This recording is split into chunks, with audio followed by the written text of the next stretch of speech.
Ladies and gentlemen, I have the distinct honor to present the first Bedan President of the Republic of the Philippines, Bedan Rodrigo Roa Duterte.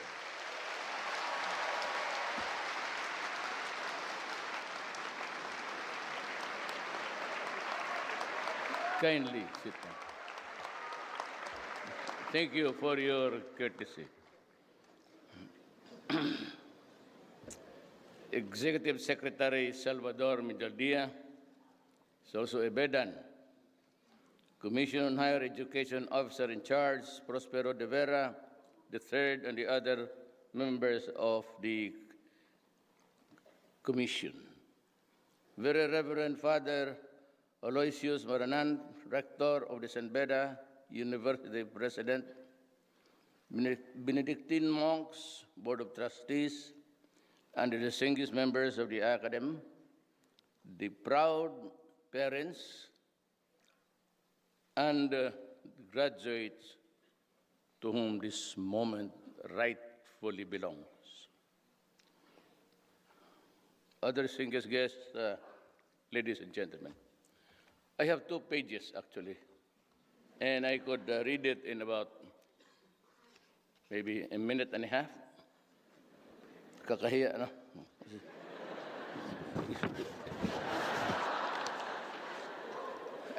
I'd like to, with the permission and of course my apologies to the Holy Fathers and Brothers of the Benedictine community. I was here, forgot the exact place. Maybe it was on that side when I took my oath of office as a member of the bar. Alam mo, my mother was not here and nobody was with me. Kamatay lang ng tatay ko. But still, I remember that I wept a little sa banyo. And thank God for the privilege of having been a graduate of the San Beda College of Law. I'd like to share with you the vignettes of my kukunting ano sa buhay ko. Actually, naiinggit ako sa inyo. Kasi hindi ako pinayagan ng mga brothers pati pare mag-graduate.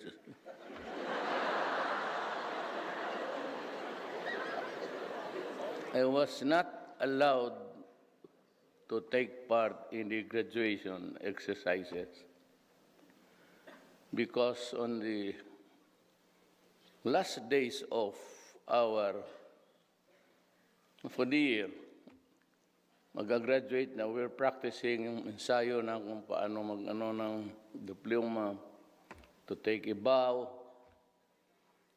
And then suddenly, there was this happening inside the school. Huwag na natin pag-usapan yon. Kasi magagalit yung pare, pati. So I got expelled. So I was not allowed to join the graduation. So ako naman umuwi na lang sa Davao because at that time, expelled ako. Anong nanay ko nagtanong, sabi niya, Rodrigo, kailan ba ako pupunta ng Maynila? But I kept assuring her that graduation was coming and, as a mother, excited as I was, she was inihari. Sabi niya, noon kasi tawagan lang sa probinsya, you call PAL and place a reservation. Pagdating mo sa airport, bayad lang. That was the time and that was the environment. So, sabi niya, mukhang may graduation ata, nabasa ko sa newspaper. Sabi ko, ma, sabi kasi ng pare, magulo. Magulo talaga ang Mindiola noon. We were the martial law lawyers. We took the bar under immense pressure. You know, every 300 meters, andoon yung Metrocom. At lahat yung matataas na buhok, ginupitan. Those were the times, so it was not really good for anything except maybe to go home and relax. Sabi ko, masabi ng pare kasi magulo ang Mindiola. And may mga pillbox kung saan-saan naglipad. Nagmisa lang kami sa Abbey Chapel at binigyan kami ng diploma na wala naman laman.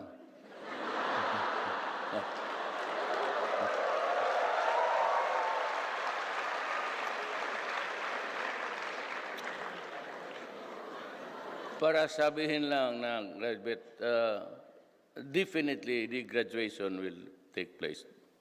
But maybe during a more somber time. So, naniwala naman ang nanay ko. So, finally, on review, the faculty sa law, San Beda, decided to pardon me and allowed me to take the bar. Kasi kung hindi na ako certify, paano makakuha that I have graduated in the course of the College of Law? So I was allowed to take the bar. I was certified as a graduate. So nakakuha ako ng bar sa awa ng Diyos. Pasa naman kami. 73, I became a lawyer. Kaya diyan ako nag-oath noon.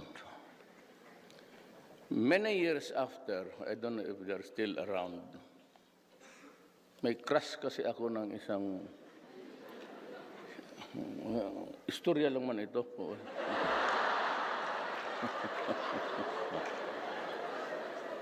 She was that lady na makita mo doon sa St. Alsem's building. If you go up, yung babae na, I don't know if she's still around, yung babae doon nakaupo, na may lunal dito. Kasi kung nandito pa siya, pakasalan kita ma'am pag nabiyuda ka na. Talagang crush kita. And every time that mag-akyat ako, tinitignan ko siya, alam niya na may gusto ako sa kanya. Ang problema, hindi ko alam kung may gusto siya sa akin. From a distance. But she knew that I was her admirer.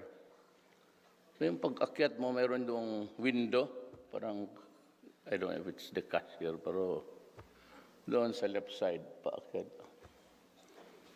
Ma'am, if you are still around, can I just maybe shake your hand? I don't know, teacher. So, many years after,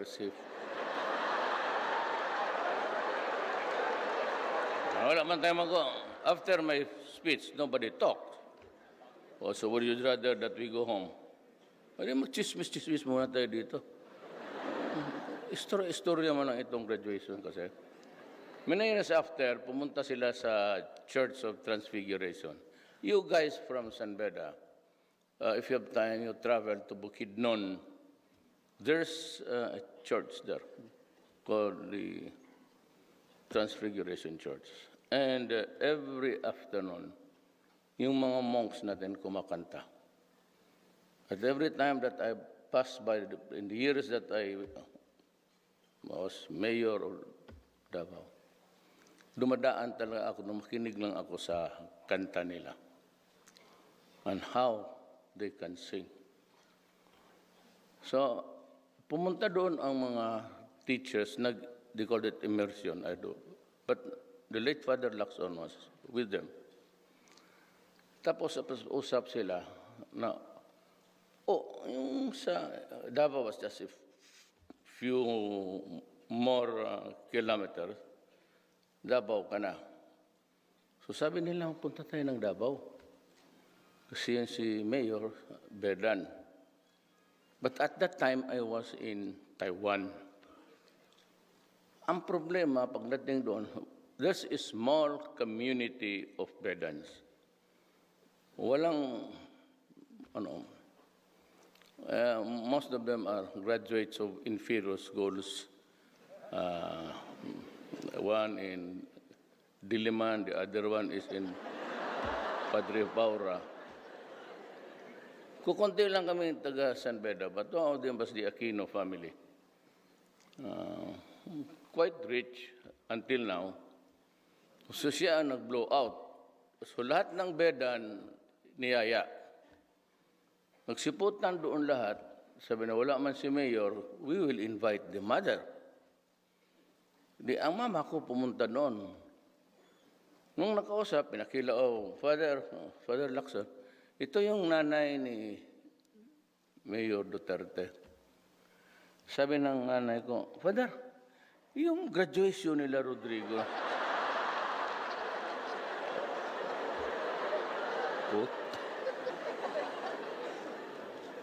Sabi ng graduation nila niya, natuloy ba yun?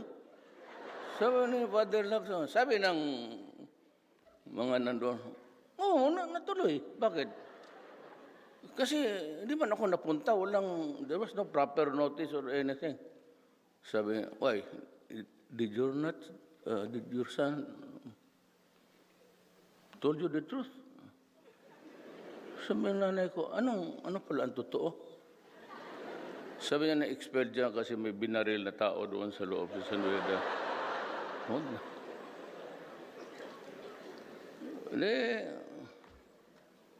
Nung pagdating ko, I was confronted by my mother.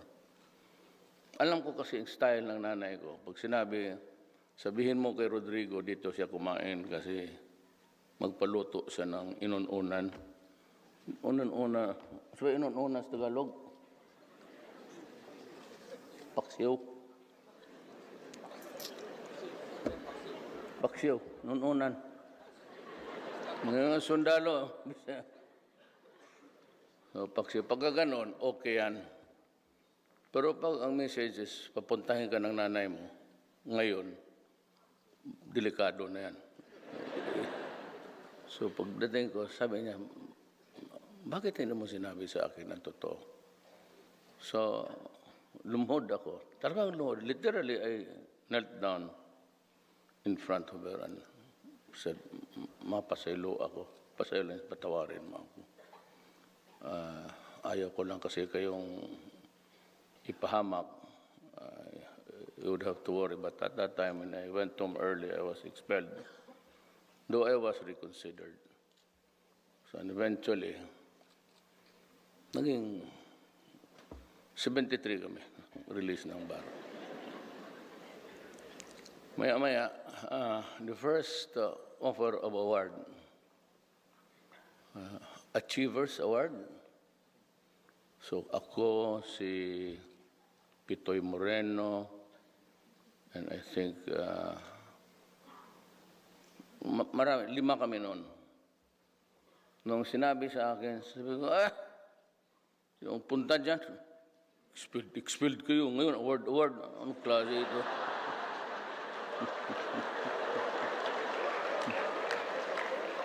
So, hindi ako pumunta.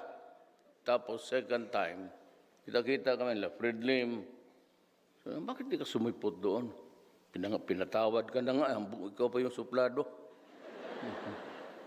So, the next time I was given this award, sumipot ako.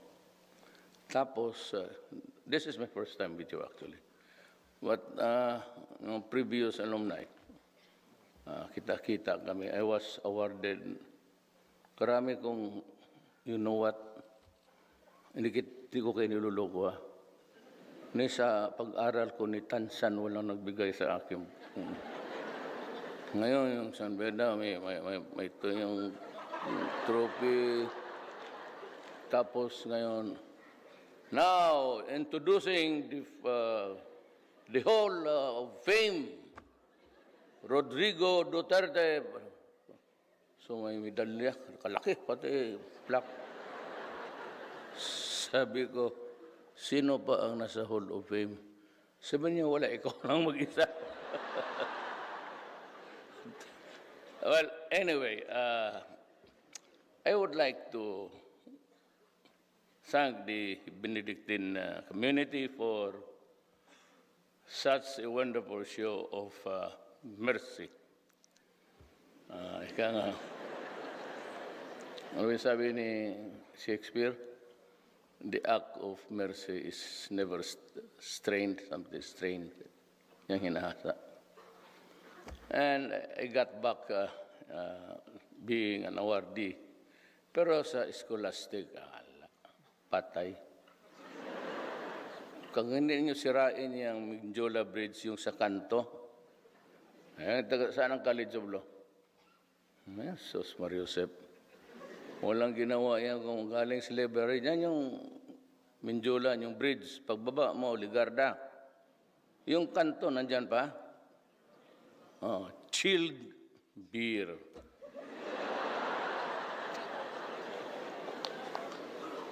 Yung ilaw na yan, naging judge. Puro. Clavicilia he used to be the judge of Naga. Doon kami sa kaya sayang ito sila di dumaan kay Solidom. May ako dyan. Ito si Rene, ang may-ari nito. Beda niyan. Where are you, Rene? The president of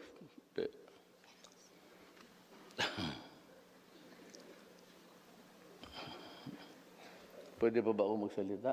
Wala.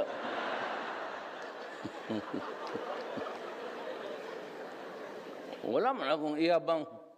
Walang medalya, wala lahat. So, ito na lang yung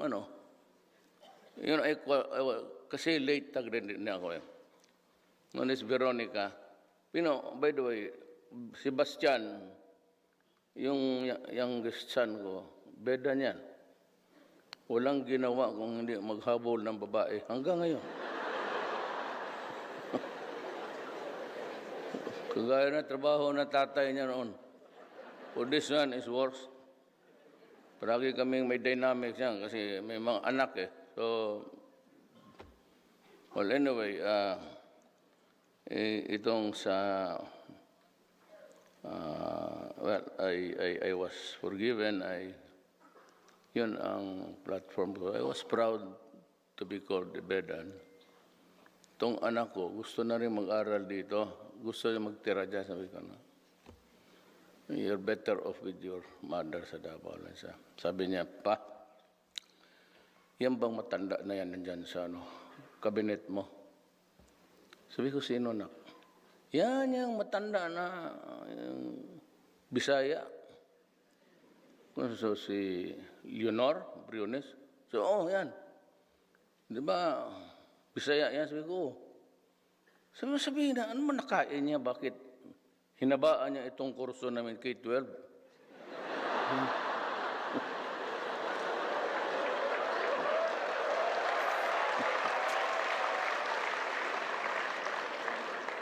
Sabi ko na, wala man tayong problema dyan. If it's just a matter of suggesting, I can.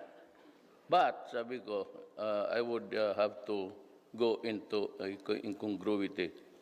Kaya bakit?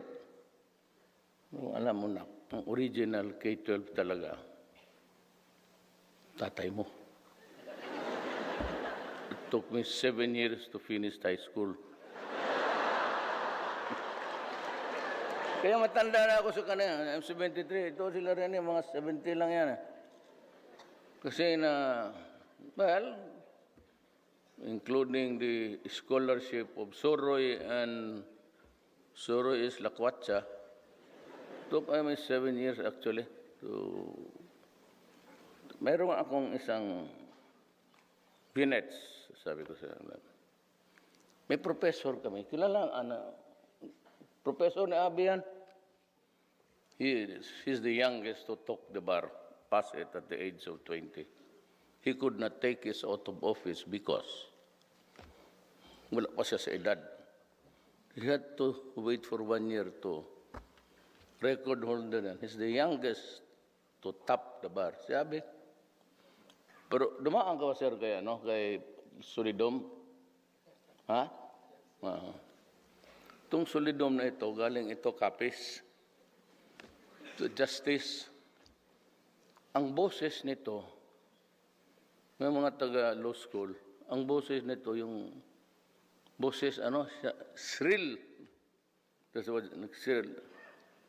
And he could only pronounce the last syllable. Bate!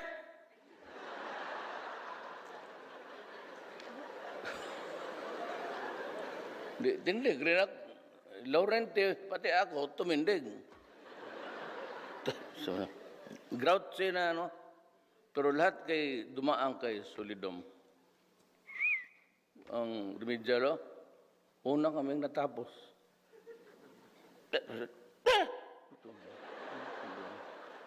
Tapos tumindig kami, sabi niya, oh, God damn it,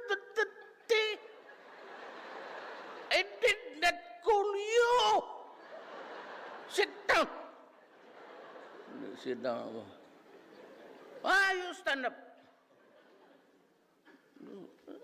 Sir, I did not,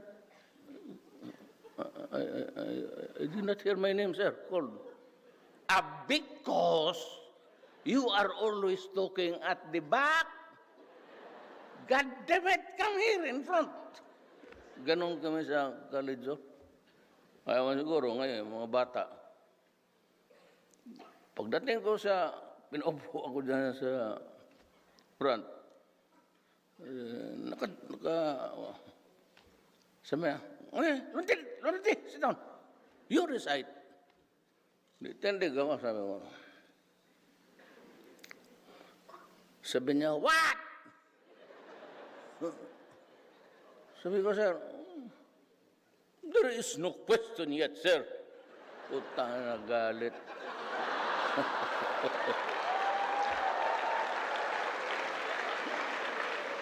Sabi ba ng matanda, kaya gano'n ako, God damn it, Duterte, do not scratch your head and scatter your dandruff in this room. Keep it on your head, that is the only one you have.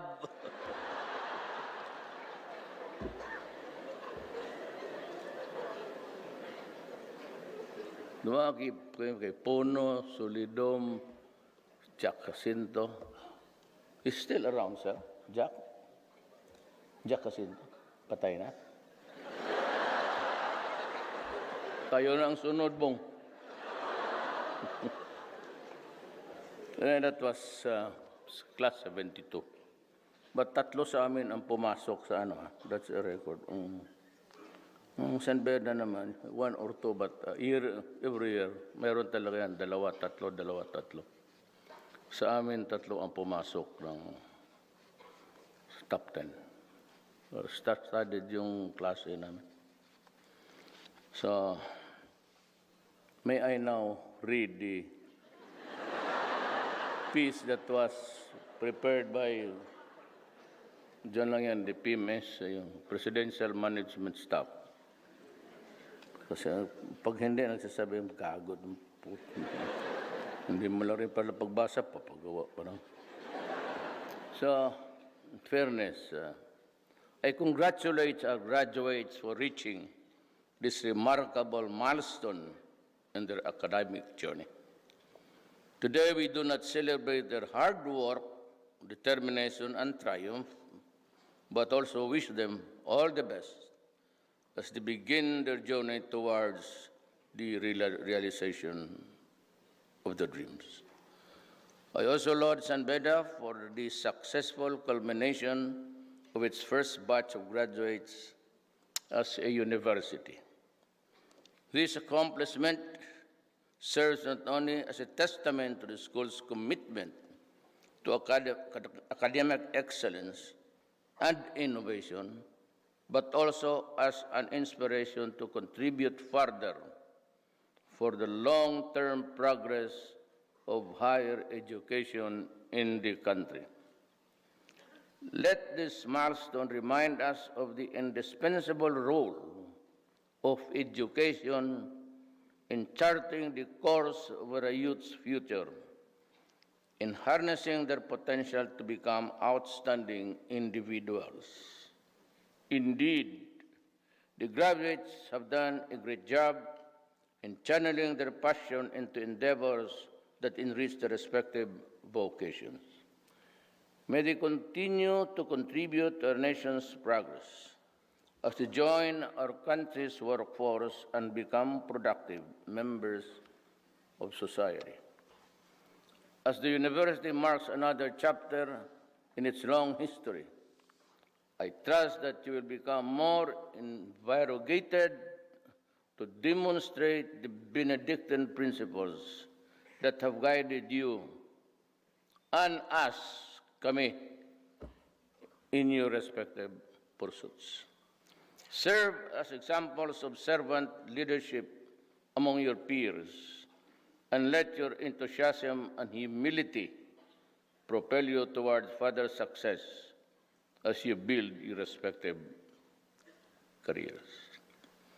This remarkable success of our fellow Bedan alumni in various fields and professions is truly a positive indication of our contributions to our country's continuing path to sustainable progress. With your determination to cultivate your talent and skills, I am confident that you can contribute further to the betterment of your respective communities and industries. As one Bedan community, let us work together in forging a stronger citizenry who proactively respond to the call of the service of our country and people. As you leave the halls of your alma mater, I ask you to join me in our shared task of uplifting the well-being of our people and looking after the welfare of the poor and the marginalized. Hand in hand, let us march towards a more peaceful and progressive Philippines. Again, congratulations to the class of 2018. Mabuhay kayong lahat at ako'y sumasaludo sa inyo.